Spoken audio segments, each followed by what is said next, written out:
The Continental Tire SportsCar Challenge has seen some twists and turns of late. At Lime Rock Park, the Grand Sport class leading Stevenson Camaro got into their nearest title rivals from Rum Bum Porsche. 2 weeks later at Road America, Rum Bum posted a dominating victory, closing to just 15 points behind their Chevy rivals in the standings. Meanwhile, in the Street Tuner division, a pair of Mazdas from C.J. Wilson Racing and Freedom Autosport have traded podiums since March and now sit just 2 points apart for the title. The championship stretch drive continues today at America's Motorsports Resort, VIRginia International Raceway. Join us here on Fox Sports 1 for the Oak Tree Grand Prix at VIR, starting now. Ask stock car fans about Virginia racetracks and they could mention Richmond, Martinsville, or South Boston.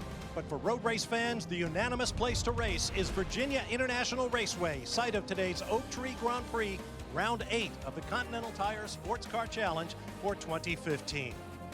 Hello again, everyone. I'm Bob Varsha, along with Calvin Fish and Justin Bell. Just a couple of races ago, our championships in both the Grand Sport and Street Tuner division looked like runaways. But Calvin, coming here to VIR, it's a whole different championship picture. Well, it really is, Bob. Following that disaster at Lime Rock Park for the Rum Bum team, suddenly this championship was blown wide open. A 24-point lead for the number 6 Camaro. But then Rum Bum rebound at Road America, get the win, suddenly 9 points off of that lead, and it's game on again. And the big question is, JB, with 3 rounds to go in this championship, what is the psychology now for that number 6 Camaro? How do they avoid going into panic mode? Well, they're in a real pickle, aren't they? And not entirely by their own making. You see, traditionally, Stevenson are a team that come on strong during a season and take a series at the end of it. But right now, it's exactly the inverse. And to be honest, a win is the only way they can set things back on course. But there are a lot of teams that would like to get between these championship contenders and spoil that party. For more on that story, let's head down to Brian Till.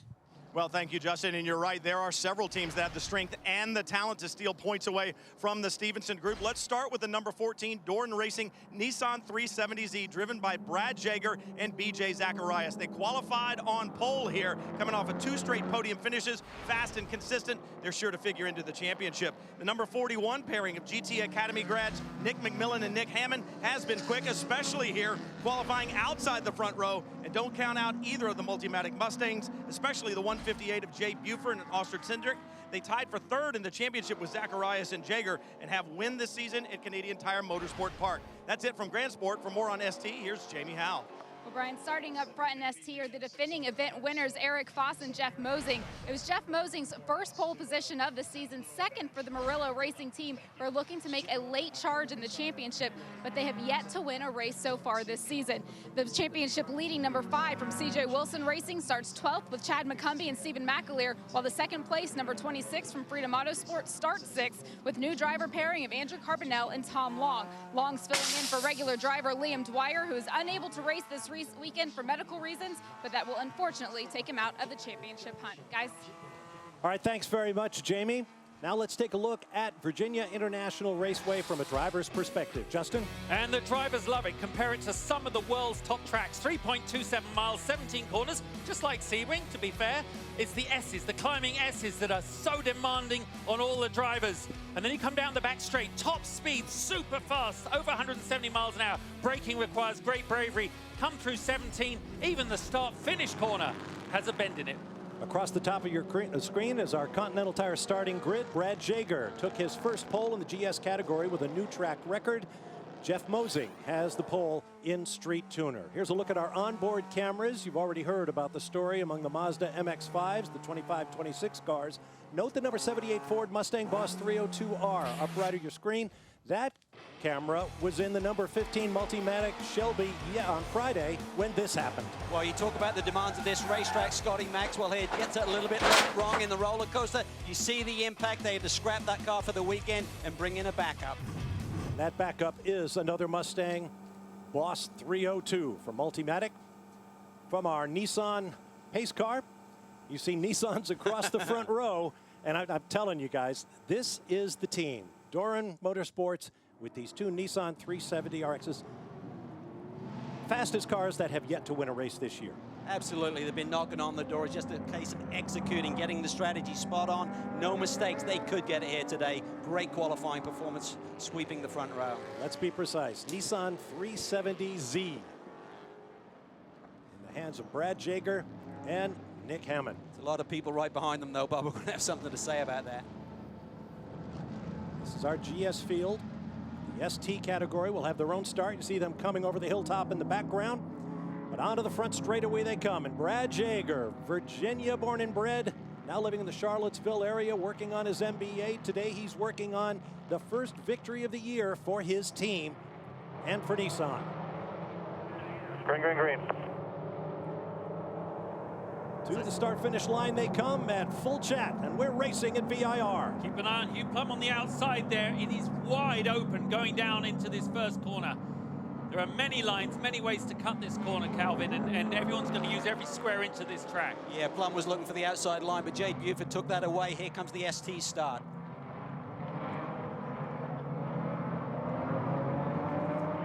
Green, green, green, green, green, green.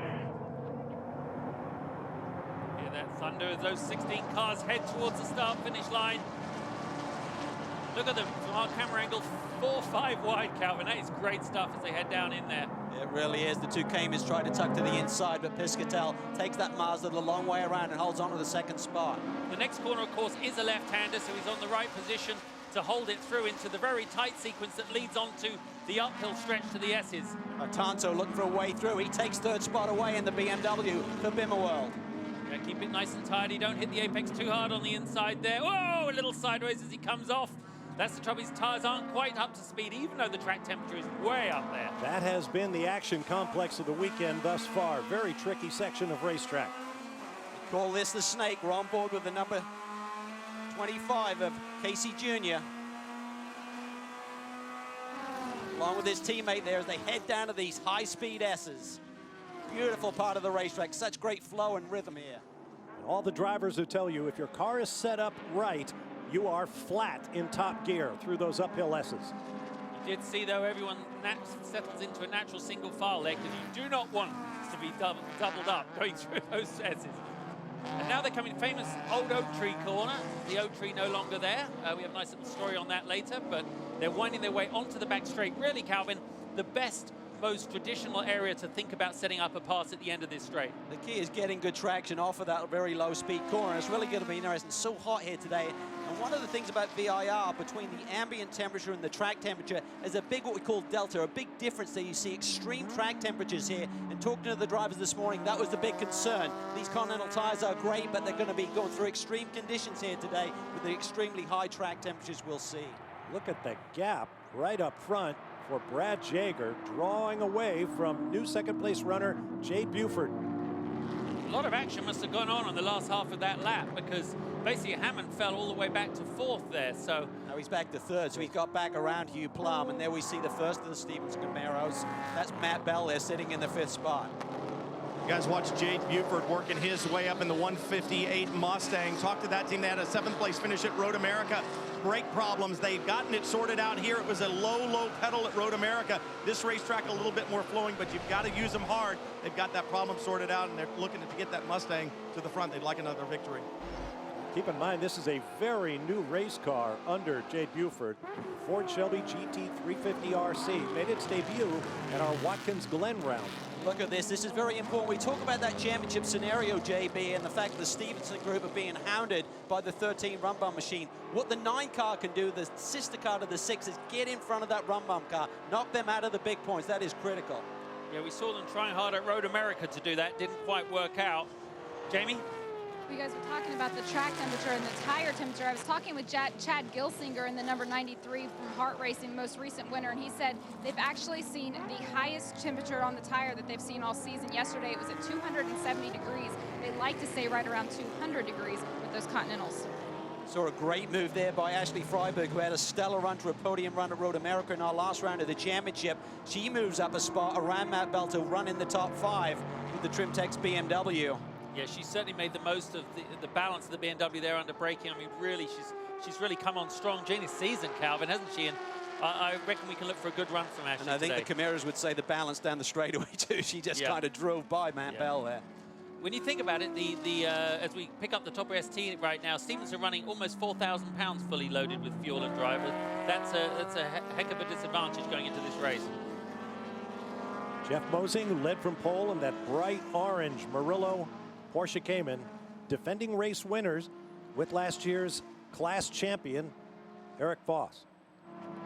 Understanding there may have been some contact between the two Freedom Autosport Mazdas here. One, of course, is the championship contender.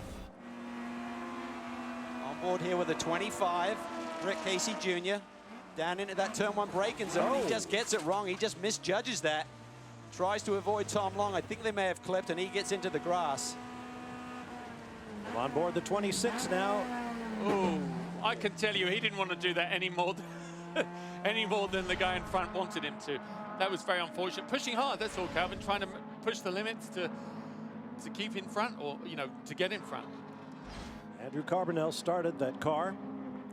He will hand it over to Tom Long later on. Long actually driving both of the Freedom cars in this race in the absence of Wounded Warrior Liam Dwyer, as Jamie described earlier.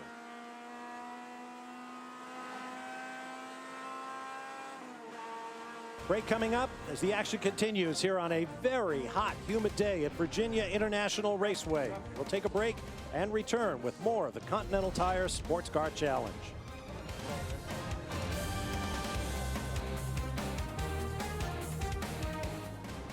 Welcome back to VIR, Virginia International Raceway, in round 8 of the Continental Tire SportsCar Challenge, the Oak Tree Grand Prix. Just coming off our first full course caution of the race. We'll get you up to speed on that in just a little bit. Right now, it's time to go back to green. Great restart there for Brad Jager.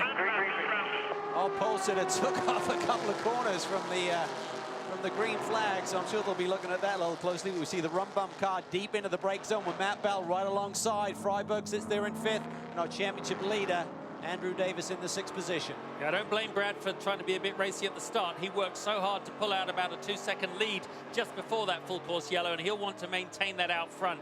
You know, Jay Buford, he's very aggressive under overtaking. If he gets too close to Jager, it could be a bit messy for him. So Hugh Plum is working the scene very hard as well, Calvin, because right now Matt Bell is going to want to take that 3rd spot from him. But obviously Hugh, as we know, settles into the stint very well. The 81 Bimmer World spun on the outside of turn 1 there. Tanto had had a great start to this race, running up in the top 3, but there's been a lot of dicing going on in the ST class here today. It's worth pointing out again, it is a very hot day, so grip is probably a little bit harder to come by than these drivers are used to. Guys, just before we went full course caution, the Bimmer World team had set up for a pit stop. They thought there might be a problem with one of the tires on the 81 for Andre Hartanto. So I don't know if it was contact down there, or if you can see, perhaps he has a tire going down, some type of a problem with that BMW.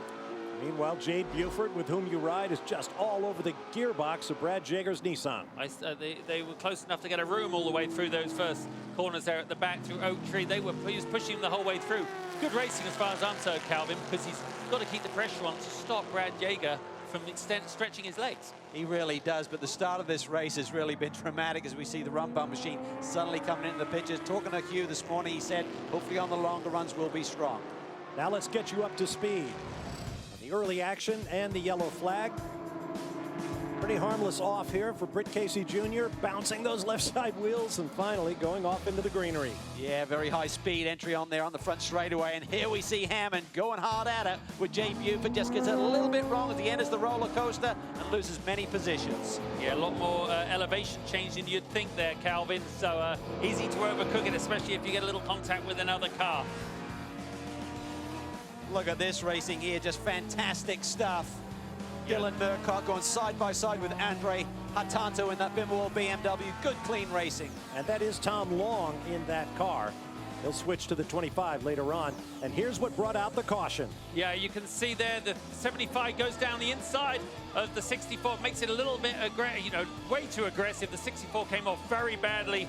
And actually the instigator, Paul Hulton, in the 75 able to carry on there. But tell you what, that was a pretty wild ride. 2 does not go into 1 through the S's, Cal. Well, they tried to make it 3 into 1. That was the problem. That came and was the meat and the sandwich. I think it was the 38 as well was involved. Yeah, Ted Giovannis' BMW is sidelined. Meanwhile, battle for the lead in Street Tuner here. Jeff Mosing started from pole, but Justin Piscatel is just all over him in the 34 and takes the spot. That is awesome racing right there. Piscatel goes to the front. What a run Tom Long is having here. Trying to claim that 2nd spot. But Jeff Mosing is trying to hang on there. The Cayman has the better line as they enter the S's. Oh, little twitch. I was just about to say, he's going to have to back off in the Mazda. He's going to have to ease off a little because he had the Piscatel had the line. You know, I mean, it's really, that almost went wrong. Well, you've got to respect each other, otherwise you see the consequences we saw earlier in this race, bringing out the caution. Oh, a little bit argy-bargy there into Oak Tree from Tom Long, and loosens up Jeff Mosing. You were saying? Yeah, just enough to get by him on the straight there. That is so, oh, look at Another this. Cayman coming Beautiful. through. Dylan Okay, Murcott, he's got a strong car underneath him as well. that's as close as you can get, guys. Good shout out for his Twitter handles there on the hood. On the bonnet, as my people would say. Okay, right now, setting, you go down a Jeff little Mosing, decline. look at him come. He's looking to the inside. Yeah, brave move if you can pull that off. You kind of go down a dip, up a hill, into the braking through a left-hander, into this right-hander, downhill right now. All you're thinking about right now, Calvin, as you go through this sequence is not getting overtaken and getting a quick exit of 17. Cameron Lawrence takes advantage. He takes a spot away from Jeff Mosing. So Mosing led as they crossed the stripe last time, but he's going to be down in about the 5th or 6th spot right now. Cameron Lawrence in that black HART Honda Civic SI, replacing Ryan Eversley, not here this weekend. That car won our most recent race at Road America in Wisconsin.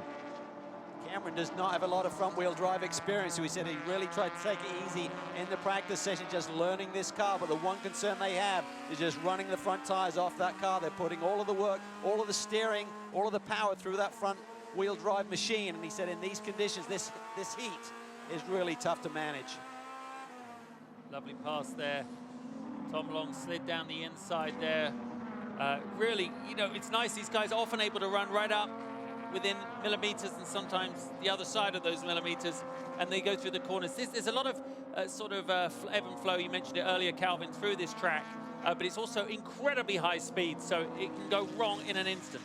Other side of the racetrack, pick up the GS battle. It's Brad Jaeger leading the way over Jade Buford of the Mustang, Hugh Plum in that brilliant blue and yellow rum bum Porsche, and then Matt Bell in the Stevenson Camaro Z28R.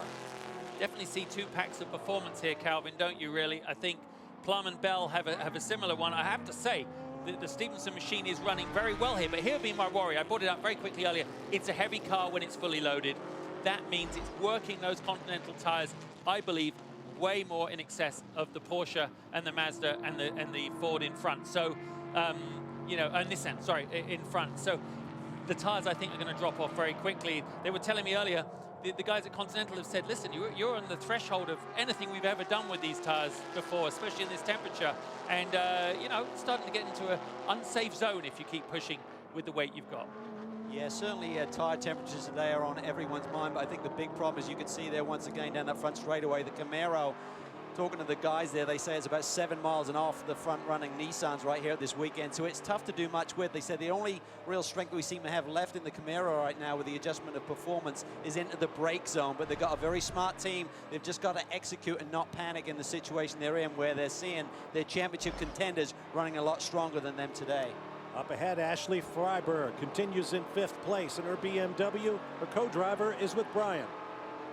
Trent Hinman, defending champion in the GS category, making sure he's all buttoned up with the sponsor logos. Trent, right now, Ashley out there in 5th. She's the meat and the Camaro sandwich, it seems like. What does that BMW have for the big V8s that are around it? You know, I don't know if we have the overall pace compared to them, but I know we definitely have the longevity. We're a great car over the stint. That's what we really focused on in practice, to have that speed at the end of the run. So I'm hoping that we can make a charge toward the 9 car in the coming minutes here, coming laps. But at the end of the day, these Fall Line boys did a hell of a job setting up this car this weekend. Ultimately, we're going to do the best we can. Again, we're very confident in our long run ability. And the Trimtex IHG Rewards Club Top 1 Oil BMW M3 is really performing well. Well, we got a full course caution. Thank you very much. The other thing to point out about the 46, the 8th in the championship, that may open up their possibilities as far as a different strategy, guys. Well, I know race drivers are superstitious, but somebody's got to get poor Trent a new Trimtex hat without the sweat stains. He's so polished and professional, but definitely the hat needs a tune-up, or send it to the dry cleaners or something. Shame here, see Espen Lab out with the Aston Martin. Some kind of issue here through the S's. I'm not sure if it's just drivetrain. We see a lot of oil there kind of behind him, so I'm assuming that's catastrophic in some manner. That was a good call by race control. They didn't hesitate a minute, especially if there's an oil trail behind him. That is not the place to have someone join you. That's why you saw him exit the car. I don't believe it's because he's worried about the fire in that circumstance. It's because he doesn't want someone to come across the grass and clobber him. Fire and rescue here. Interesting to point out that VIR are self-contained in every way. They own all their fire and safety equipment. They train the entire crew. So they're quick to respond and very professional. Look at that smoke screen as he goes in there. Aston Martin full 007 Bond stuff that to put off the opposition. Well, James Bond never blew an engine that I'm aware of. That was a but big he one. threw the switch with the smoke, Bob. You know he did. The ejector seat, the machine guns. Yeah, I know. 32 minutes in here as we get another caution. This will be the longer caution procedure, which will allow guys to come into the pits. They'll close the pits initially, then it'll be GS first. And don't be surprised to see some of the teams, particularly the 6 guys. Spoke to Michael Johnson, the team manager there at Stevenson. He said, look for us to roll some strategy plays here. We've got to get track position, then try and hang on. He said, we can't drive by anyone right now, so we've got to work some magic here, try and get our cars to the front of the pack. Just outlast them. Well, looks like that little massive comprehensive overheating situation will take some doing, so we'll take this opportunity for a break. Stay with us here at VIR.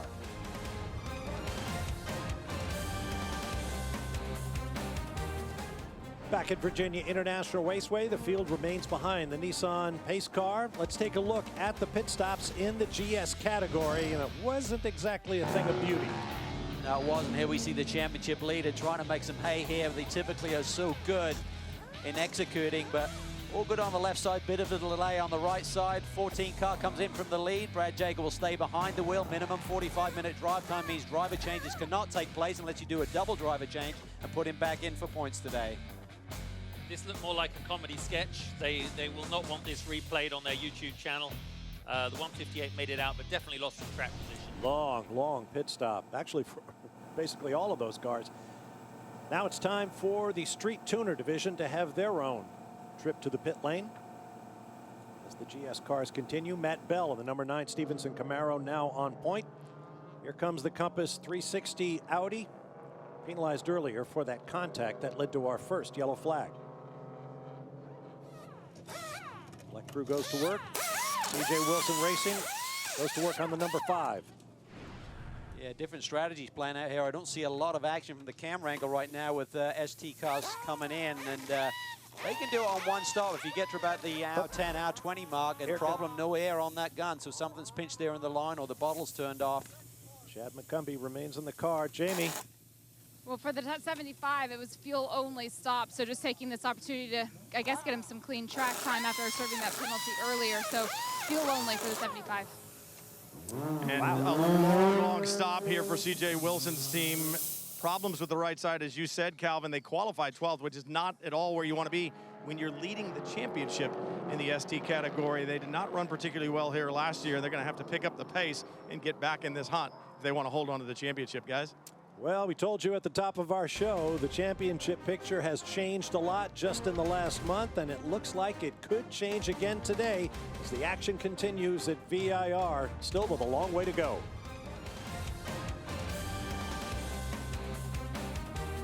Back at VIR, back to green flag racing as Matt Bell, the new leader in the GS and the overall, leads Al Carter, and then the first of the ST cars. Good for Al, a little bit sporty going down in there. Now, Al, was speaking to him before, he was a series regular for about the last 4 years.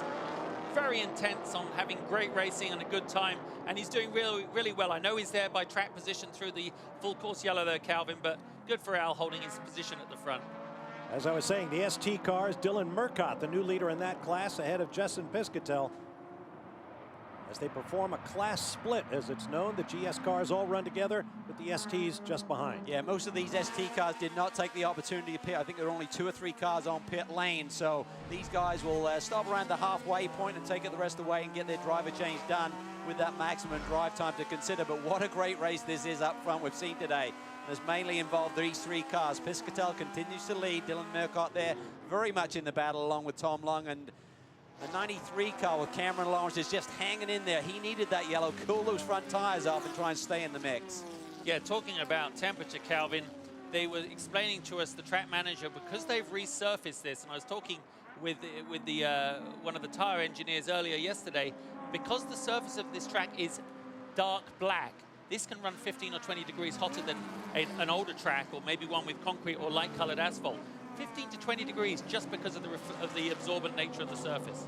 As we saw Chad McCumbee bring his number 5 Mazda in for that pit stop. Right side tires were changed, but I was talking to Stephen McAleer. That is not the problem. They've got a right rear shock that has failed. They'll have to run all day long. They only came in here with a 2-point lead in the championship over Andrew Carbonell and Liam Dwyer. And I got to believe that that championship is going to change complexions big time today. A broken right rear shock on the 5. Well, that's huge, Brian, but I'll tell you what's changing complexion is the front of this race in ST. Look at this battle going on. Piscatell continues to lead. We saw Cameron Lawrence there get a great little bump draft, I think, from LaRue down the straightaway. Pushed him all the way up into the 2nd spot. Tom Long down to 5th. I love a restart because it gives you a chance. Just even if your car isn't as quicker or you're not as the guy in front, you feel you are, you can have a big racy moment. And tell you what, that Civic, we should watch this one over the course of the race, Calvin, because they really snuck up very progressively, didn't they, through Road America. And here he is having a bit of a shot there. He looks to the inside and he takes the lead momentarily, but Piscatell's going to try and hang on around the outside here. It's one of those corners, a great corner, Justin, where you really can go side by side and keep it clean. Because then, you know, you got the inside here going into turn 4. You're able to work your way through, and if he can keep it clean here, and he's run very wide there, but keep it nice and neat, turn in on the brakes, rolling around, not hit the apex too hard. He's got the advantage of balancing his car to get a fast exit to head up towards the S's. Yeah, and that little Mazda just seems to be really strong on the longer runs here today. We saw cars quicker at the very beginning. It looks like on colder tires, cars that really had a chance to refresh themselves under caution here on the Civic. That looks good in the 93, but I think as these laps start to now get going again, that Mazda looks to be a very potent package once again as it continues to lead. Piscatell is being, you know, he's making the most. He's got a little quarter of a second break up there through the S's. He was able to focus on his line. But I tell you what, one little bit of opposite lock, mate, and you are going to lose your position. Jamie?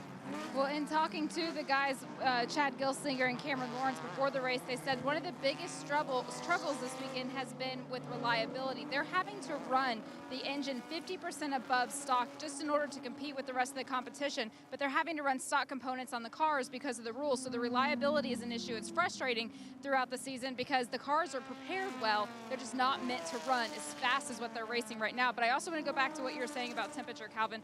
Ambient temperature right now, 85 degrees. Track temperature, 128 degrees. We're a 40-degree swing right now. Yeah, and to put that into perspective, Jamie, a typical racetrack, you'll see about a 15, 25 as extreme. So to be thinking about a 43-degree delta there, that is massive, and that is why managing these tires is going to be so important today. As you watch the cars race around this 3¼ mile 17-turn circuit, much like Lime Rock Park, where we raced earlier this summer, there's been a tremendous amount of investment by the track owner and president, Connie Nyholm, and her staff to provide better sight lines for the fans, but more importantly, for the racers, using fences to deflect the cars away from abutments for the bridges and whatnot, plus the re-landscaping of the track to provide better sight lines and more runoff area for the racers. On the left, the Bimmer World BMW, big overheating problem. Brian.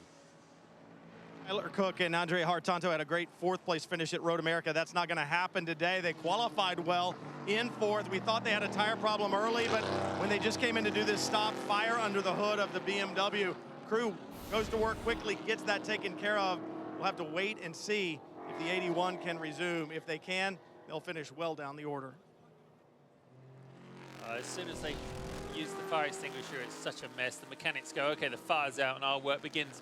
Tell you what, great driving up at the front end of the field. The natural order of things is starting to assert itself.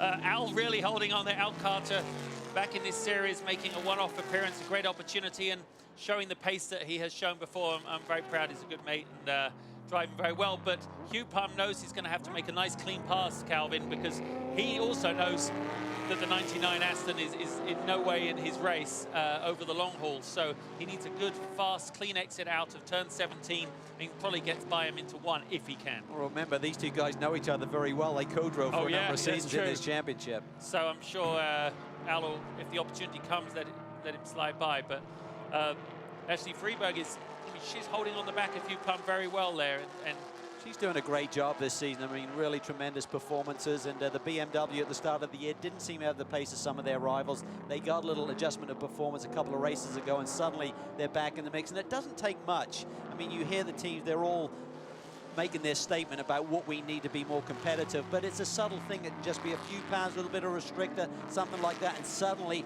you're back in the game. And when you give a little bit of an advantage back to a team like Four Line, led by Mike Harvey, they're going to take advantage of it and really turn it into a podium-winning car again. Okay, you can see Hugh's got to try and make a move here because Ashley's getting right sporty right behind him.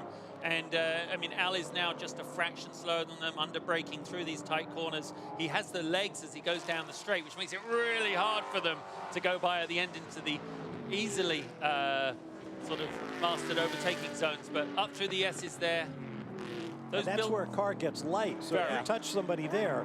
Well, as we've seen, you touch someone there and it turns into a big, big incident. Well, in turn 8, they actually shaved the curb down a little bit from last year. As you see Hugh Plum here getting really racy. He wants to way by his old teammate, Al Carter. Yeah, his old teammate is pulling on his old buddy right now because, oh, Al runs wide, so Hugh's able to get through there. There's a little bit of extra concrete outside of Oak Tree corner there that you can, in fact, use. Talking to the driver, they said, yeah, it's actually lap time. And talking to the race stewards here this weekend, they're going to allow him to use it, but Hugh Plum has a tremendous charge here. I think they'll take this position away from Al down into the brake zone. Nice and clean. Al, stick it out there, mate. Now Ashley Freiberg will have Al Carter to deal with. She's to stay close to championship challengers Rum Bum Racing. Another break. We'll be back to Virginia.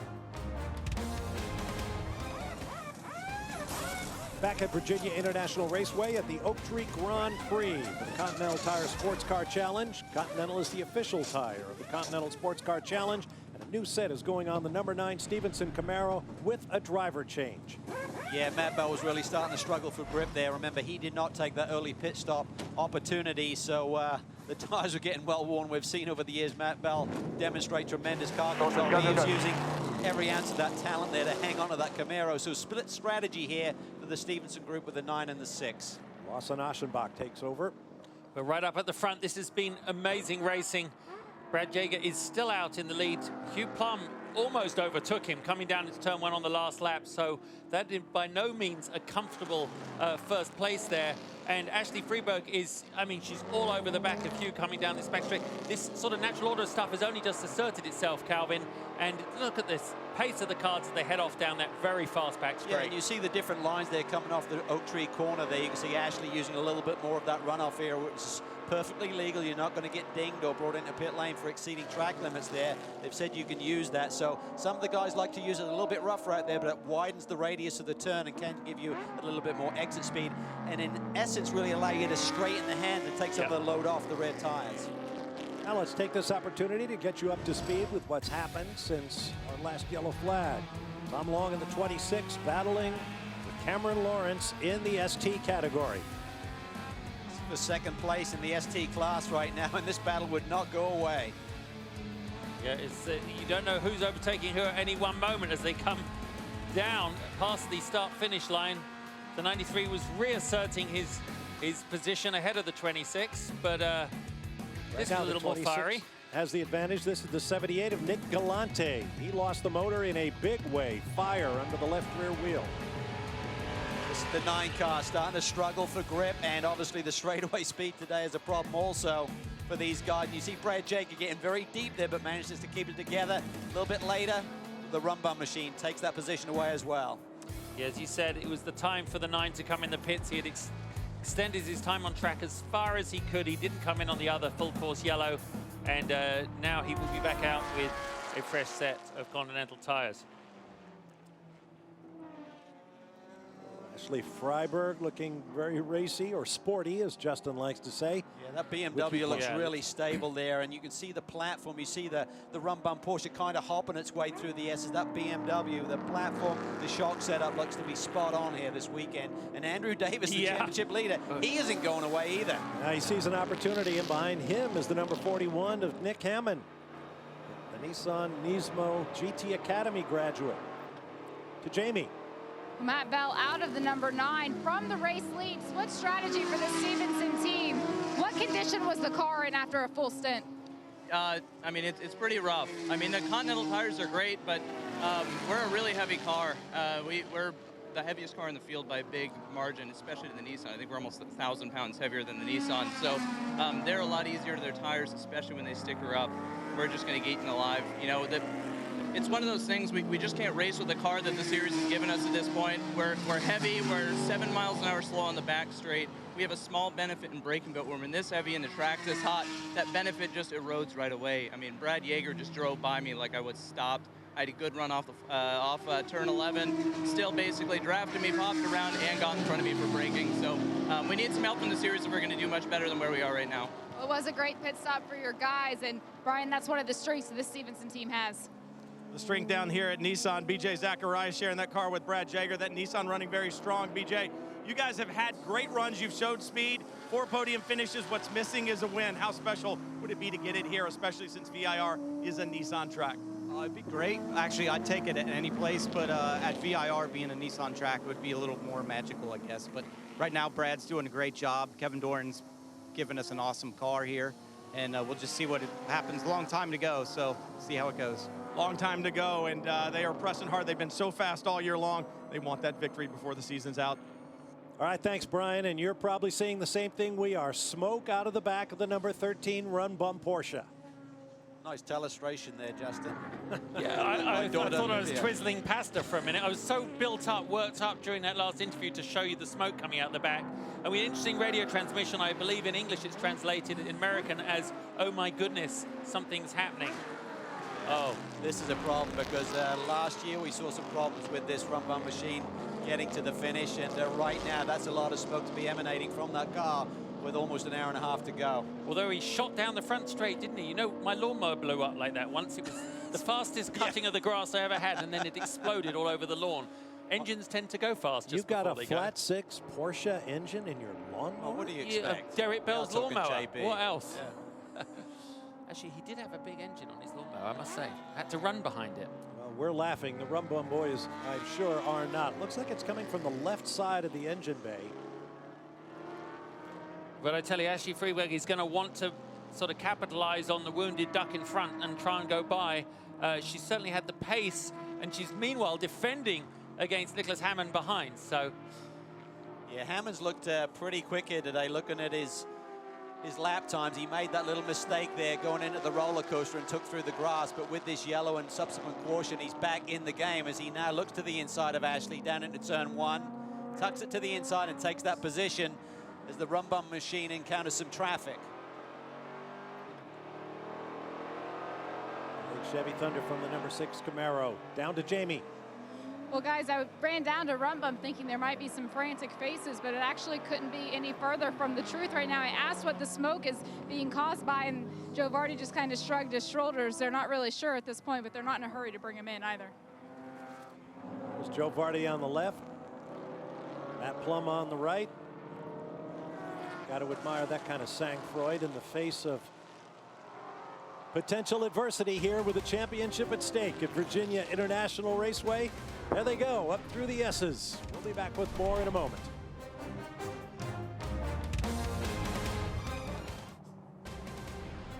Back at VIR, the Oak Tree Grand Prix, round 8 of the Continental Tire SportsCar Challenge for 2015 with Calvin Fish, Justin Bell, Brian Till, and Jamie Howe. I'm Bob Varsha, and we are open for business. GS Pit Stops. Well, a great opening stint here for Brad Jake. He now turns it over to BJ Zacharias. Came so close at Road America. Can they make it stick this weekend? Yeah, as we came back from break, you could see the number 14 Rum Bum machine changing drivers there. Hugh getting out, Matt getting in. As you can see, we're under another full course caution, our 4th of the event. Ryan. Driver change is done, just waiting on right side tires. Now the 14 is down and away. Great opening stint by Brad Jager. Just a mark on the right front.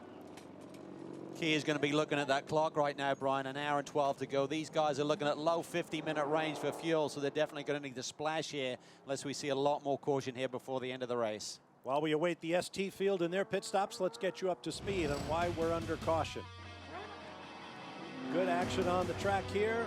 See Nick Hammond here just get it wrong, and the S's loses the tail end of that Nissan, and then you see the subsequent action. There was an ST car in the mix.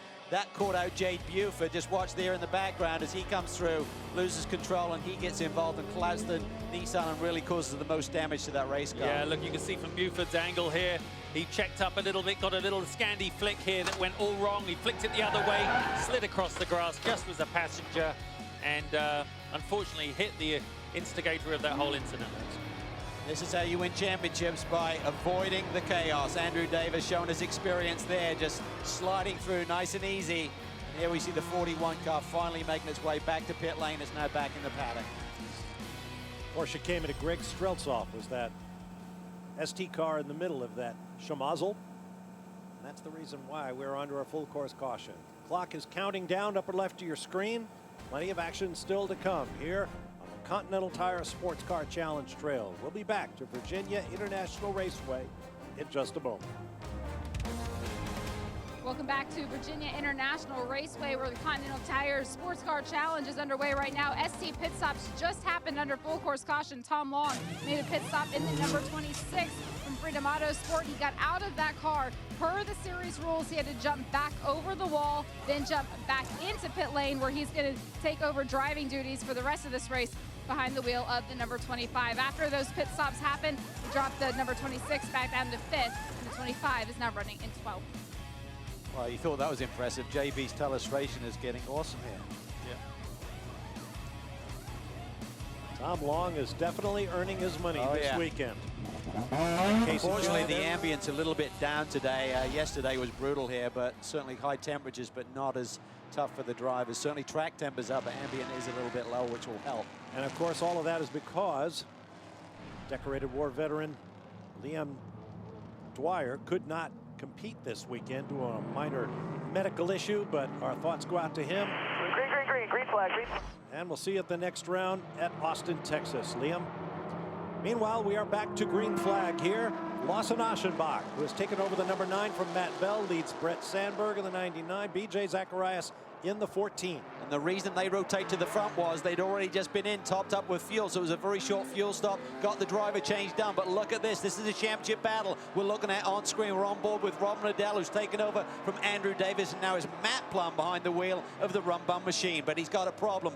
Power steering issues is going to be tough for him. It's a really rough stint, but that's why he's trying to make the most of it right now. Looking down the inside, this is a very informative corner as you lead your way. Hinman there, look at that. Hinman right side by side with Marcelli.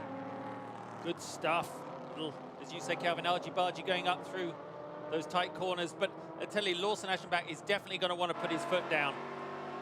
Rob Liddell told me this morning, he said, I am going to have to drive really hard, really aggressive here today. We can't afford to let this championship just dwindle away. We saw a 9-point swing at Road America. That is very much on their mind. But right now, this is not a bad picture for them, sitting right beside the guys who are contending for the championship with them.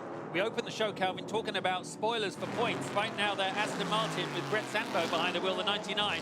Is really a thorn in their side. And with Al Carter and now Brett, that car has certainly been right up at the front. Yet to see whether it can stay there throughout the whole stint, obviously. But Matt Plum has a mirror full of his competition. Yeah, this is going to be interesting here. You can see the Porsche pull the Camaro a little bit. Is Hinman close enough to make a move in the BMW? As now we see a great battle. There was Cindric now behind the wheel of the 158 going after Kyle Marcelli. Little bump there as we go to Brian Till. Aston Martin running well in the hands of Brett Sandberg, but Al Carter, you started it. It wasn't that easy. Tell us about the problems and whether you got them sorted. Well, the car was running great. You know, we were all in line, and we're just running with everybody, just biding our time. And then right there after that restart, I lost the dash and the ABS, so we lost kind of our electronic system. So we came in and we filled up. We did a quick control-alt-delete reboot, and we're back in action. But I'd like to say it's great to be back in the Continental Series. I've missed this. My first race this year, so enjoying it and out there running good and automatic. Aston Martin is running good, so I think we're going to be really close to make it as everybody else is, so it should be fun to the end. How is it out there running with your old, up against your old teammate? Yeah, well, so, you know, Brent, he'll be fine, so it's all good, and glad to be back, so thanks, guys. I think he quite caught the question there from Brian, talking about Hugh Plum competing for so many years with Al Carter, and they were going hard at it there in the early going. New leader in the ST category, Spencer Pumpelly. In that RS1 Heard that before. Porsche. And they adieu. Boy, oh boy, what a heartbreaker at Road America when they led until the very final lap. A couple of corners shy on fuel, and they had fuel in the car, believe it or not. It was a fuel pump issue with that Porsche that didn't get them the victory that day. So they've been very quick this year, a couple of victories. And Spencer right at the point once again. Yep. So you saw Eric Foss there, just going to say that the way they're carrying to, they almost wind themselves up through that bottom corner there, Bob, to propel themselves in the SD cars up through the S's, and they use a lot of momentum. That's why they kind of are no holds barred coming through that right-hander. But you've really got to time it perfectly, or you can find yourself in the kind of situation we've already seen in this race. All the ST cars are going to be pretty good on fuel. There's going to be an issue with the front-running GS cars right now, unless we see another caution. I think they're going to be probably 5 to 10 minutes shy. We'll have to see how it shakes out.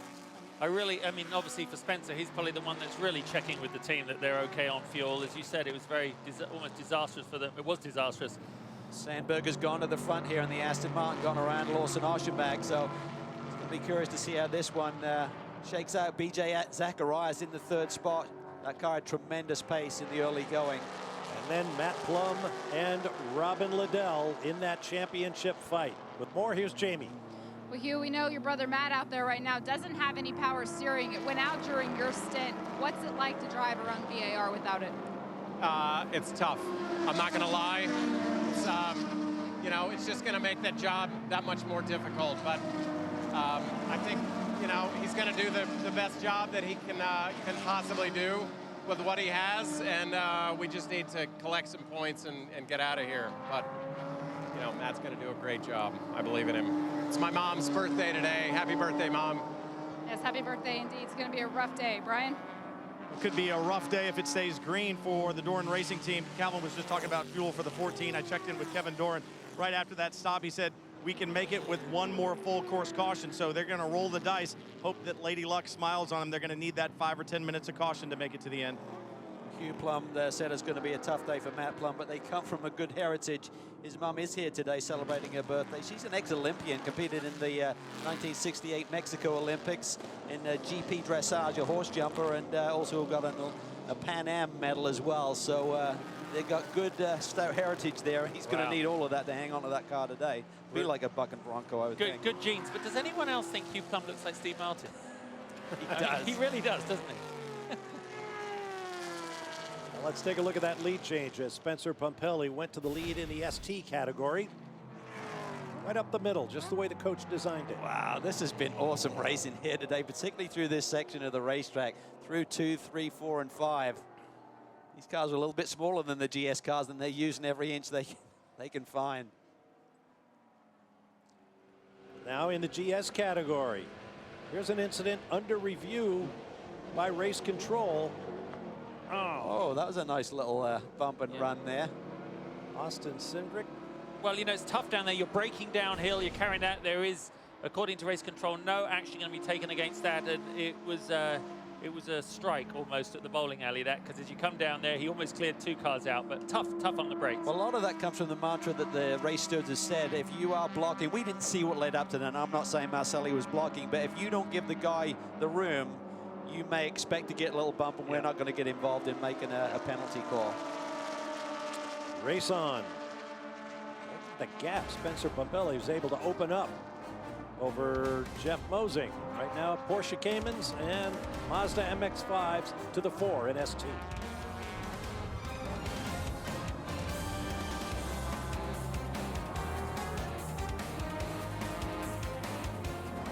Back at VIR where the battle continues here at the Oak Tree Grand Prix, round 8 of the Continental Tire SportsCar Challenge for 2015. There's the battle for the lead. Brett Sandberg of the Aston Martin holding off the Nissan of BJ Zacharias. We go on board with BJ. Sandberg doing a brilliant job here. For his teammate Al Carter in a great battle early on, and just a great performance. That Aston Martin is running very strong. Lawson Archenbach has dropped back a couple of seconds from this lead duo, and Hinman is now up to 4th, getting around the rum bum machine. Let's take a look at a replay of how that happened.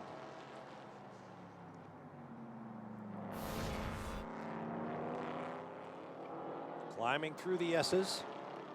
Hinman runs right behind the run bum Porsche, looks to the inside. Wow, that is a brave move there. Whoa, awesome. It took a little bit of player cooperation there, though. Yeah. To not touch each other. There is up ahead. Great move by the young driver. Liddell is right there, too. He's trying to take advantage and get by Rum Bum, who he's in the thick of this championship battle with as well. But and that battle went several corners before Matt Plum was able to put Robin Liddell in the rearview mirrors. Remember, Plum is suffering with that power steering issue, so he may not be able to react as much and just turn the car quite as quickly and agile as normal. But that was Matt's experience there as well that stopped contact between the two of them. Down to Jamie in the pits. Well, Jeff Mosing's been watching on as this contact in ST goes on with his co-driver Eric Foss. But Jeff, when you were behind the wheel, I understand there was a little bit of contact also. What did that do to you mentally?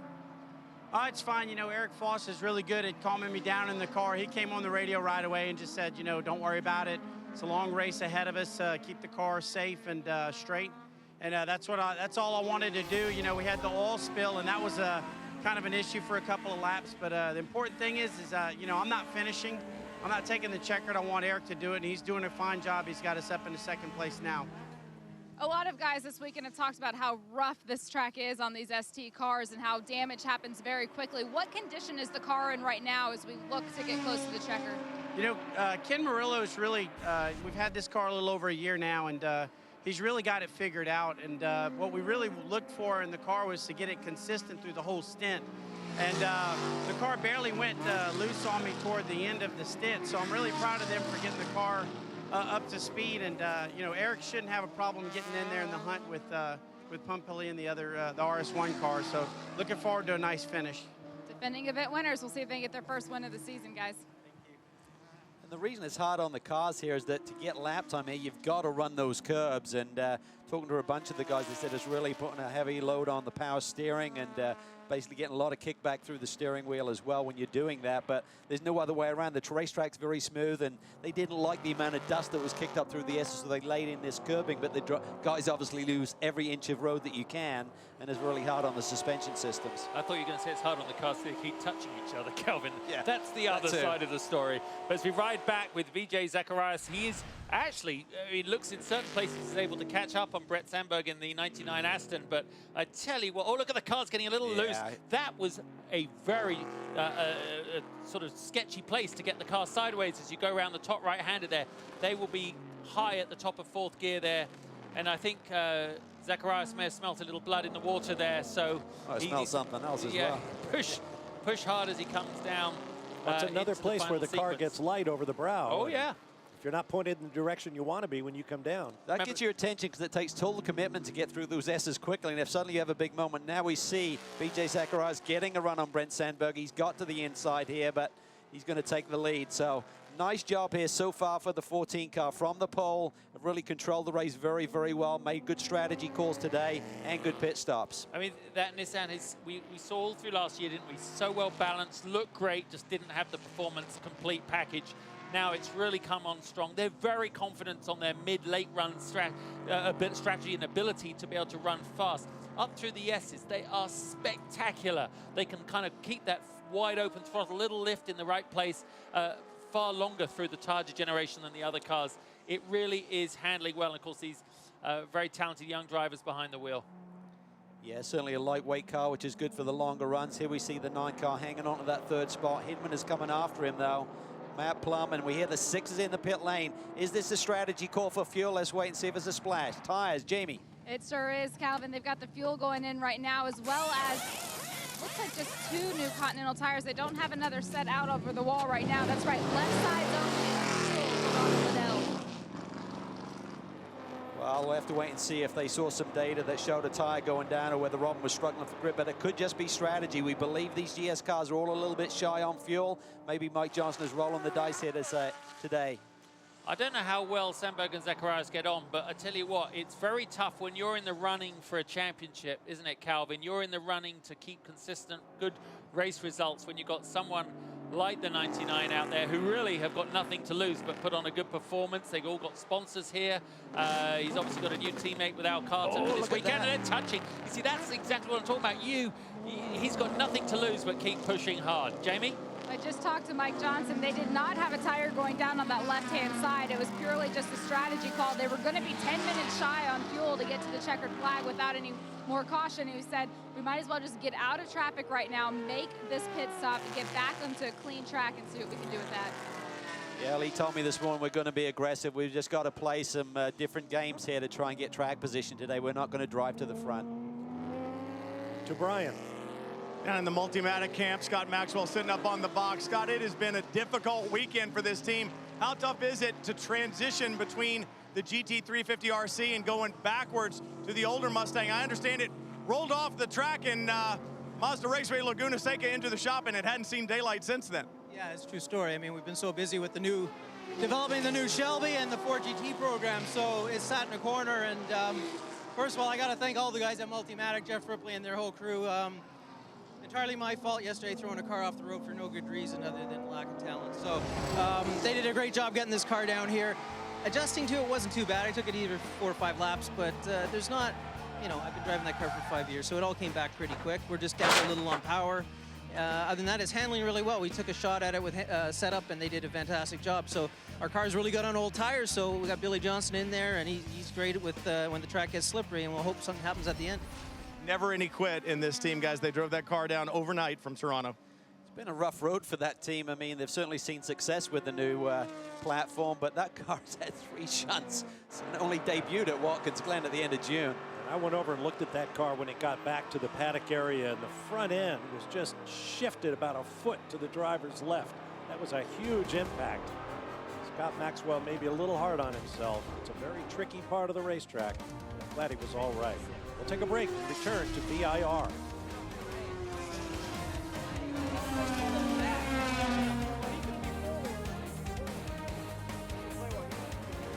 Just under 36 minutes remaining in round 8 of the Continental Tire SportsCar Challenge, the Oak Tree Grand Prix from Virginia International Raceway. New leader in the overall and GS division, Brett Sandberg and Aston Martin to the front over BJ Zacharias. Here's how it happened.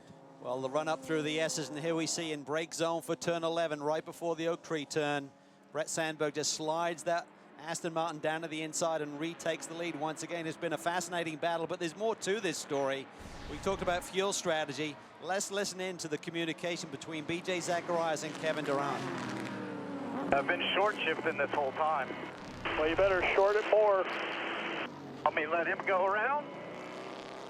Yeah, that'd be good, or you ain't gonna make it. I love that.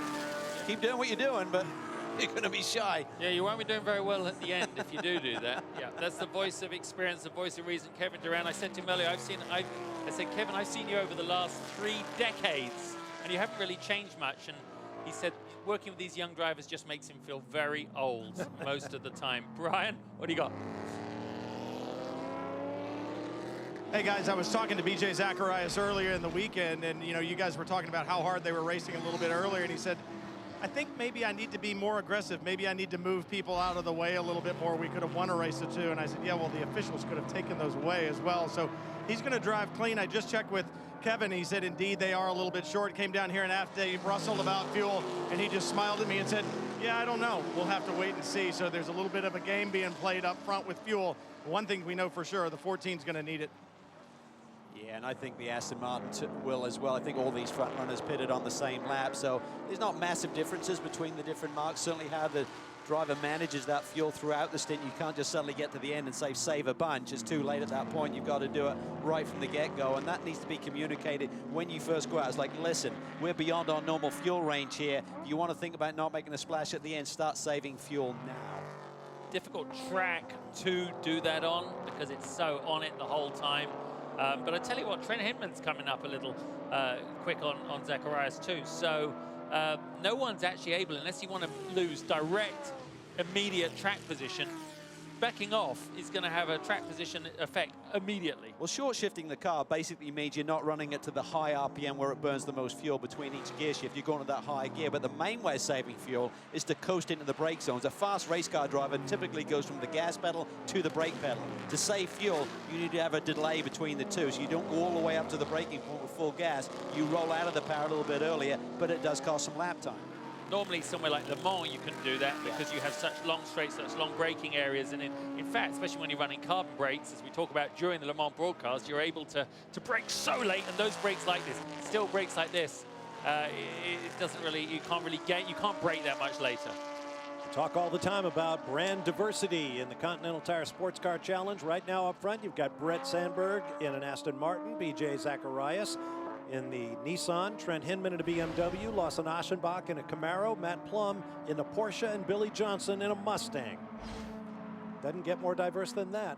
Spencer Pompelli has been basically showing everyone the big stick since he got to the lead, and he had that very decisive overtaking move down the middle of his competition, but he's been running. I mean, I tell you what, 3 to 7 tenths quicker on a clean lap than the others. So really good driving from Spencer. It's all Porsche up front right now as they run 1, 2, 3. Remo Rashidi is running in the second spot. Eric Foss down in the third position there, and Carbonell.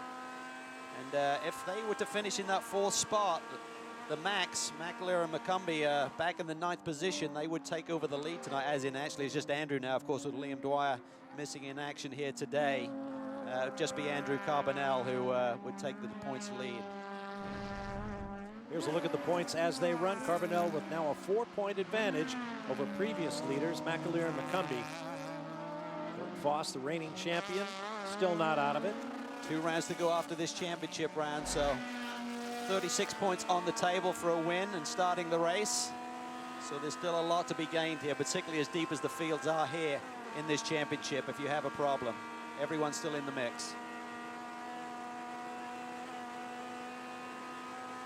Look how late they brake. That is a long back straight there. Real top speed. Tricky braking zones too. You're floating the speed in, you're turning and braking at the same time. So it's not just hard braking in a straight line, you're trail braking into these corners, and that's really, really tricky to get it right. It's an interesting track as a driver because as you go through your stint, you are able to effectively net out the same lap time, but by personally modifying your driving, feeling the tires. If you're a driver that's just like a caveman with a mallet, you can't do it. Your car will drop off a lot. If you're someone that can feel the car and see how, especially up through the S's, especially through turn 17, you massage the car a little tighter, don't let it have its head and run all the way out the edge, you're able to keep the same kind of lap times. So a lot to it. Jamie? Well, you're just showing the onboard for the number 26. I just checked in with the team, and Andrew Carbonell right now is saying that he's managing the brakes on that Mazda MX-5, but his teammate this weekend, Tom Long, he's having to work a little bit harder behind the wheel of his Mazda with an alignment issue. Remember, he just started the race in that number 26, so he's feeling the burn right now, as they say. That's right. That 25 was taken off track early in the race by Britt Casey Jr., who started it. Caveman with a mallet, Justin? Wouldn't he be using a club? Would that be more appropriate?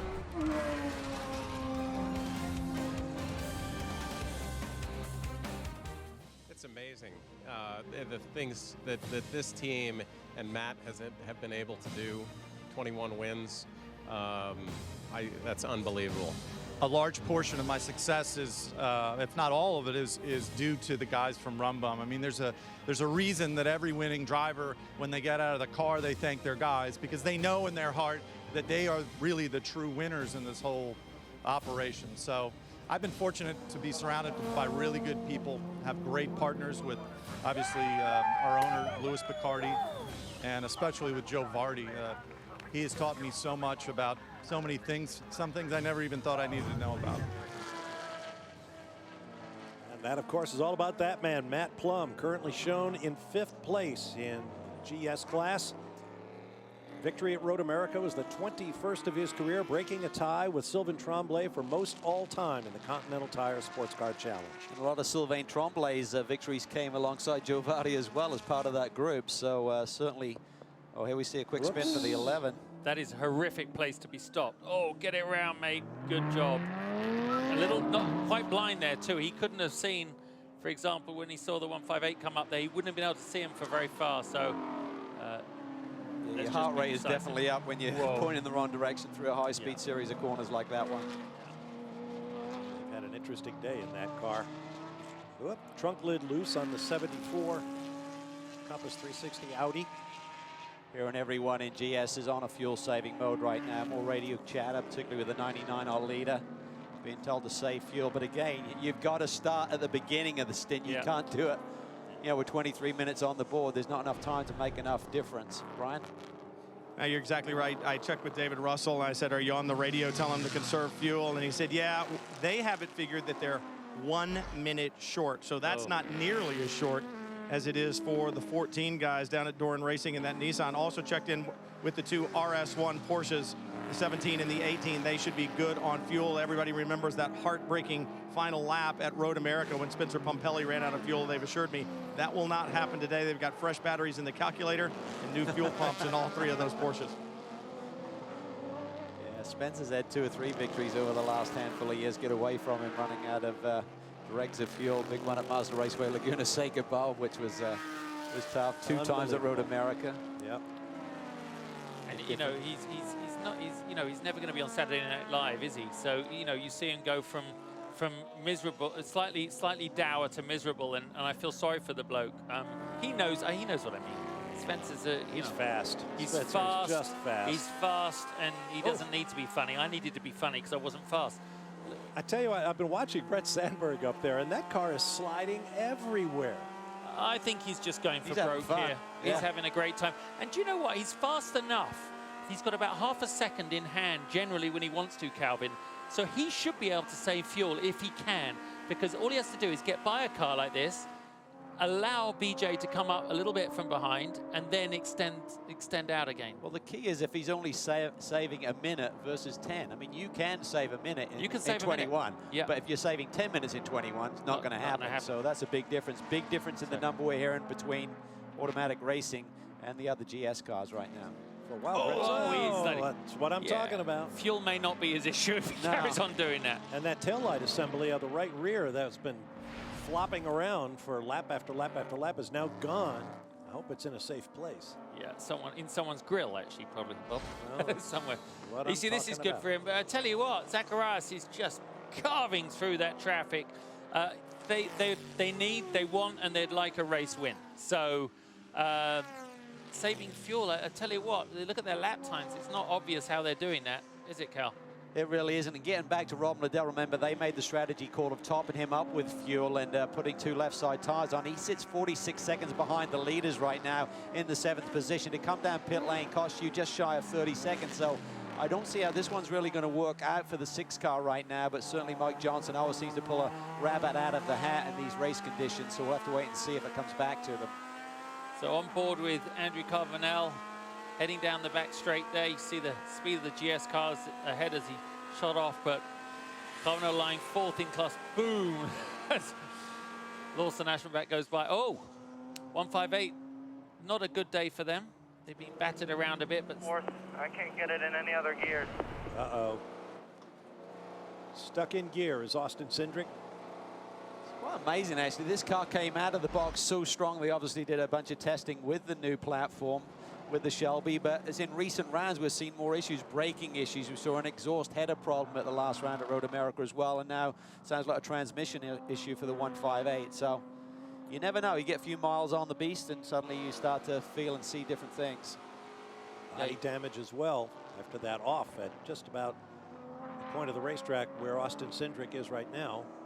Meanwhile, we are green. Sandberg over Zacharias. Everybody with fuel concerns and less than 20 minutes to go.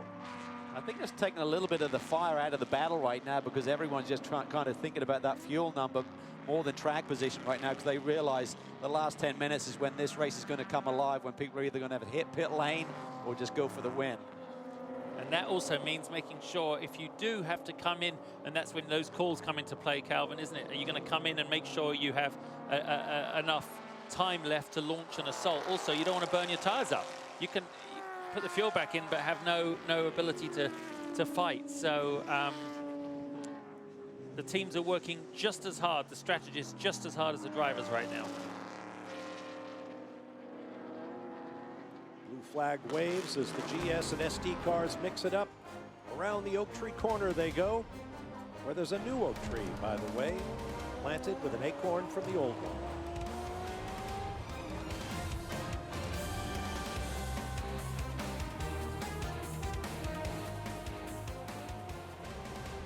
Coming up on 15 minutes remaining in round 8 of the Continental Tire SportsCar Challenge here at VIRginia International Raceway. It's the Oak Tree Grand Prix on Fox Sports. Riding along with the second place Nissan 370Z of BJ Zacharias, looking ahead at the Aston Martin of Brett Sandberg. 1-2 in Grand Sport. Well, this is heating up, and you can see the clock ticking away under 15 minutes now, but we're hearing that all of these front-running GS cars are in some kind of fuel issue, as in not having enough to get to the checker. There's a look at our Continental Tire race recap. Sandberg leads Grand Sport. Spencer Pumpelly in a Porsche in-street tuner. 3 cautions for 10 laps. We had 1 a year ago. Lead changes 8, make that 9. Here comes Zacharias back around Sandberg. Let's listen to a radio transmission for the 99 car. So if you do have to go to the reserve, you will have to pit, okay? If you go to reserve, no matter where you are, you will pit. That's basically just giving communication. If you hit the reserve pump, don't stay out. You're not got an extra lap. It's basically 1 lap and in. Yeah, I mean, does he know right now the fuel status of the Nissan in front? Well, they've probably got a pretty good idea on it. 46 car is in pit lane, so the big question is now, where is the 6 car? Can the 46 car take a splash and beat the 6 car that is on pit lane? Brian? Fuel only, obviously. The trunk is up. You hear the crew member counting. It's going to be a timed spot. 8, 9, go. Go, go. He held it just a little bit too long, and those precious seconds. Now the car will not refire. Trent Hinman having a hard time getting the BMW started, and that is going to be painful. Well, I wonder if they ran him completely out and there's some kind of starvation in the fuel system. That's probably what caused it. A little bit of vapor lock. Should have tried to get it fired up before whilst the fuel was going in rather than waiting, or maybe even was. Well, where is the 6? Yep. Yeah, the old adage of the most vulnerable time for the race car is when it's in the pit lane. Still the rings 6 car true. got around him, mate, so that's important for the championship. Meanwhile, back up front, Zacharias over Sandberg. Wow, look at these two. They've been going strong. Hey, just very quickly, you know, today, the 22nd, apparently is called Buddy Check Day. A 30-year Navy veteran told me that today. It's a day that forces people reach out to friends or people they know had a tough time coming back, and you just pick up the phone, you call them, and check in on them. So it's Buddy Check Day for the military. Well, I'm glad you mentioned the military, JB, because the Freedom Autosport team is racing in memory of Army Master Sergeant Peter Andrew McKenna, known as Drew to his Green Beret buddies. Tragically, he died in an attack on a NATO facility in Kabul, Afghanistan on Friday, August 7th. Freedom Autosport team owner Derek Whitus, his brother-in-law, Marine Lieutenant Colonel Tim Anderson, served with McKenna in Afghanistan. He brought that story to the attention of the team, and they are memorializing a fallen warrior this weekend. You see the leg up Liam message to their colleague on the racetrack. Liam Dwyer, unable to race due to a minor medical condition. Keep the leg up, get well, and we'll see you at the next race, Liam. Tom Long in the 8th position. The 26 car of Andrew Carbonell sits in 4th spot, which will get him the championship lead tonight if the positions remain the same. Spencer continues to lead Pumpelly in the number 17 RS1 Porsche. We're hearing further fuel dominoes are starting to fall. Billy Johnson, we're hearing, is on the radio saying he's going to hit pit lane. Billy Johnson was just in pit lane, took fuel. He too stalled on the way out, but not nearly as long as Trent Hinman's problem was. He's back out and headed down towards turn 1. 11 minutes left to play right now. The pressure is being kept on by Brett Sandberg on the Nissan of Zacharias in front, but yet another car is heading towards pit lane, I understand. That's the number 9 of Lawson Aschenbach in the Stevenson Camaro. You'd have to think these two leaders are going to have to follow suit. I mean, 10 minutes still on the board. That's a long, long way. 5, 6 laps. If I was Brett Sandberg, I'd just throw the dice and hope that the minute that Zacharias hits the pit lane, he can probably try and conserve a lot of fuel, Calvin. The key is if you suddenly see a gaggle of traffic and then jump in, that could be the one advantage you could see happening and playing your way. That guy's going to get that traffic, going to fight it. I get in and out of the pits. Maybe that's enough of a difference. Yeah, only counting, of course, on the fact that right now, Calvin, we understand that the Aston has a smaller disadvantage on fuel than the Nissan, correct? And the big thing is, how brave do you get with that splash? Do you give them 2 seconds, 3 seconds, 4 seconds? Yeah. That's when you have to roll the dice. You let it run so empty that you have the same problem as Trent Hindman, and you can't get the car going. So, Trent Hindman, I meant to say.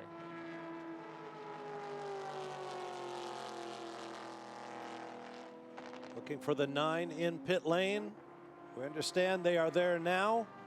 Jamie, they're headed your way. That's right, and conserving fuel was not part of the strategy for this number 9 team. The team telling Lawson Aschenbach before he got in that you're just going to have to go for it. So fuel only, no stall here, and Lawson's out. That was a lot of fuel. They definitely were not conservative there. 8 or 9 seconds worth. Another break coming up. Coming up on 9 minutes to go. We'll take you to the checkered flag when we come back.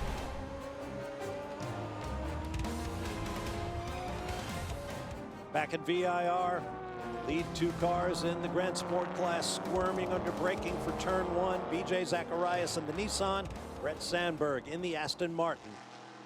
The engineers are squirming on their seats on the pit stands too, Bob, because everyone's going to be really tight on fuel here. So the one guy you have to think about is Matt Plum. He is so smart. That crew is so smart. Sitting there in the 3rd spot, the number 13 Run Bum machine, some 9 seconds behind these leaders right now. Has he been playing the fuel conservation mode right from the get-go, Justin? Yeah, we just said in the break, I think maybe 30 minutes ago, we started to see, I mean, definitely them position themselves. They can see him in their mirrors if they bother to look, and he doesn't want to get any closer than that because he probably can't do it on the road, but if he does have literally 2 or 3 liters more in the tank, he could really be the one to scoop the top of the podium here. Be a huge swing too. Yeah, at worst he's on the podium, you know, and that's pretty good positioning for them. Brian? Just walked down and talked to Kevin Doran. I looked at him on the pit box. He just looked at me and shook his head no. I said, are you going to come in? And he looked at me and shook his head no. Well, hopefully they'll come in one way or the other after the checker or before, not run out on the racetrack. But at this stage, you just got to roll the dice. I mean, you just got to keep going until it coughs, till it hits the reserve, and hit pit lane and keep your fingers crossed.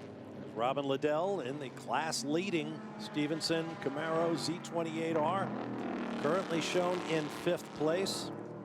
We understand Matt Plum in the Rum Bum Porsche, number 13, has been told to save fuel. Well, I think that message will have been going on for about an hour, but yeah, he's probably reinforcing that message just to save as much as you can. I think they're listening to us and going, all right, let's just put a little red herring out there.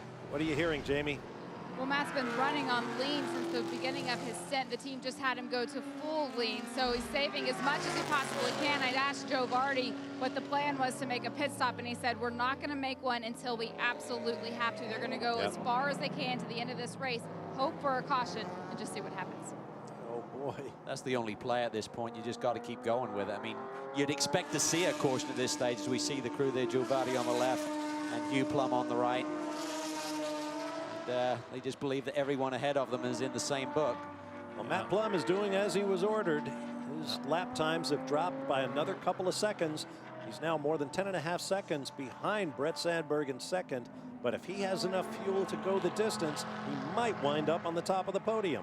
So a shot a minute ago, excuse me, with Robin Liddell getting pretty aggressive there and defending that position to Billy Johnson. And they were talked about that at the drivers' meeting this morning in terms of how defensive you get. They said, okay, if you want to defend position and take the defensive line, don't come asking us for a penalty call if someone pushes you out of the way. And Rob Liddell was quite perturbed about that. He said, we're the championship leader. He said, I'm 7 miles an hour slower than the competitors down the straightaway. What sort of position are you putting me in? So he and Bill Barfield, the race director, had a lengthy conversation. Robin was pretty cool about it. He said, I'm just trying to identify the rules here.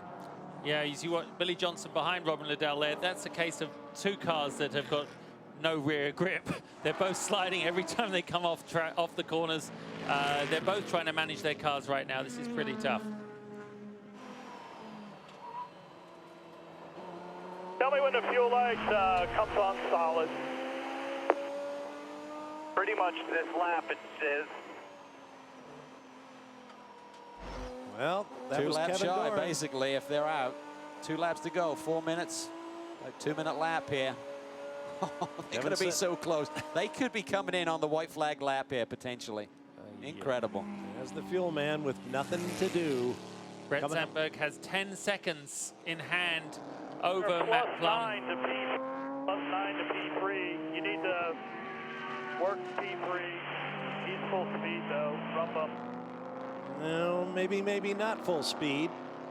He doesn't need full speed if when the Zacharias comes in, if you say, Calvin, he's probably got 2 laps to go, he can be pretty economical over those last couple of laps. Well, this is an indicator of the speed he's dropping. ST cars are going by him right now. Yeah. That's one of the hard Hondas.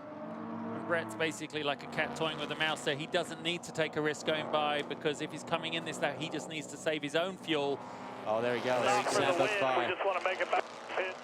He's done, I think. Got a big issue. It's going to be huge for the run bump machine. They're going to be up to second. Then they've got to see if they can make it. Well, they should see the white flag at the end of this lap. 99 is on reserve, we're hearing. So remember, the call said if you hit reserve, you're going to have to pit. So if he takes those commands, the 99 is going to be rolling down pit lane with the white flag coming out. But he's going to go very slow through here. He's hardly going to be in. We talked about it, that 13 car, they're a canny bunch. Have they pulled the real magic moment right here? If they can get another lap and a half. So what do you tell? If you're Joe Vardy, what are you telling Matt Plum right now? You don't need to nail it. He's going to pit ahead of you. There's Joe speaking to Matt right now. Catch him? Can he catch him? And that's the question I'm asking. On reserve. What helps Rob Liddell is that he's going to pass the 14 car. If the 14 had come in, took a splash and got back out there, he would have still been in that buffer in the points we talked about at the beginning of the day. So this is helping by the guys running out of fuel. It's helping the 6 car march back up the order a little bit. Go get that guy. You go get him. Now they're telling Matt Plum to get after it. He's probably thinking the same thing you are, Calvin. If Liddell's going to pick up a spot, we better pick up one as well. The 99's in, so 13's going to take the white flag and have the lead. Oh, so there it is. close. Yeah. White flag comes out. Oh. We talked about it. If anyone's going to make the right calls here, it always seems to be this team. As the 14 is stranded on the racetrack. Get back. Sandberg should have stayed out. Oh, no. Sandberg should have stayed out. I was just about to say, if Zacharias stops on track, Sandberg has to stay. Race, full course yellow. But remember, they said you don't have a lap left. But under yellow. Under full course yellow. They were looking for a podium, though, so that's a tough one. Oh, the 99, we are told, went the length of the pit lane without stopping. Brilliant. Brilliant call by them. To hold their position. Robin Liddell, meanwhile, moves up to 4th, going by the 14. So. Matt, you got to slow down. Safety car speed. Oh, my gosh. Matt Plum's 22nd career victory, extending his own record. Oh, issue here for one of the RS1 cars. That's the 18. Raimo Rashidi. Yeah, sister got car. into it, but Foss is now up to 2nd. Was there contact there? This is another big swing. We talked about the 9-point swing that we saw at Road America. Run bum win here today and managed to hang on here, and they've got enough fuel in the tank to get to the line. And if the 6 car finishes in 4th, I think that's going to be another 7-point swing. Meanwhile, there's Spencer Pompelli, who will win in ST. Good for him. I'm pleased they are. That was such a rough last race for them. Oh my gosh. On days like today, though, I get nervous about announcing anything until they get there. Well, good point. Yeah, everything's provisional until it's not. There's Zacharias. There's a rapid response vehicle on site. Joe Vardy. The other crazy thing is the 9 car runs in the 3rd spot. Because it's under yellow, they can't pull in team orders and get the 6 ahead of the 9. You can't pass under caution. You still got to take the flag.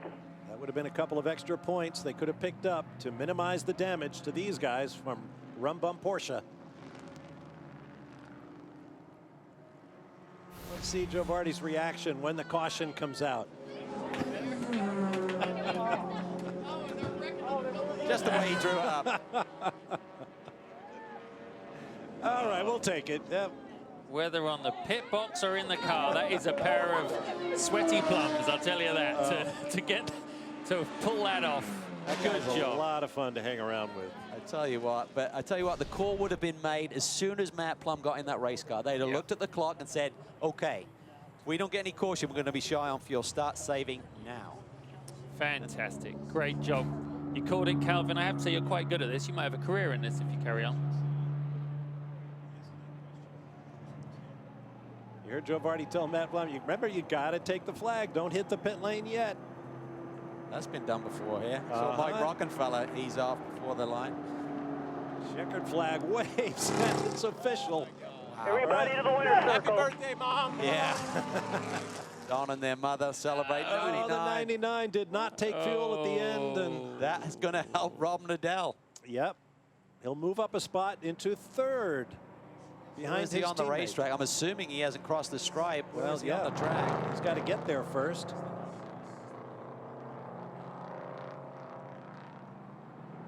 There's Spencer Pumpelly. He has taken the flag to win ST.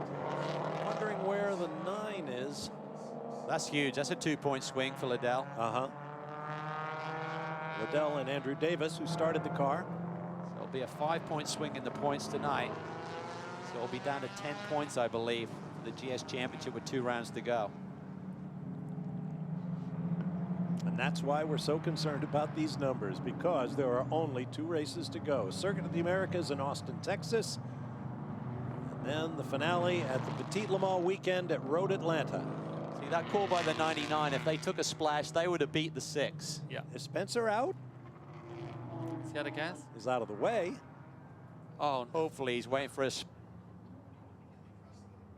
Hopefully he's waiting for a spot to do a donut here, I'm hoping, because this would be heartbreak 2 weeks in a row. Oh, no. Well, we'll take a moment to re-rack and recap when we return to VIR. Stay with us.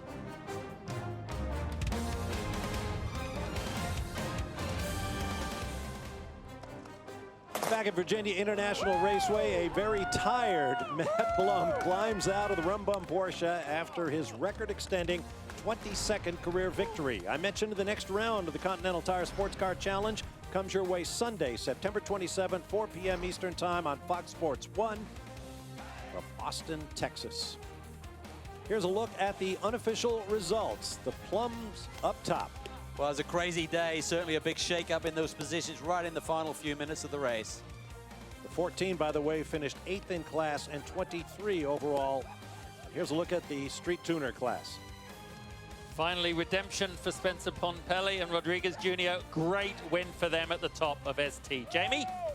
Well, the celebration going on in Victory Lane right now. Matt, I know you're exhausted. I saw you shaking when you were still behind the wheel of the car. How physically demanding was this race for you today?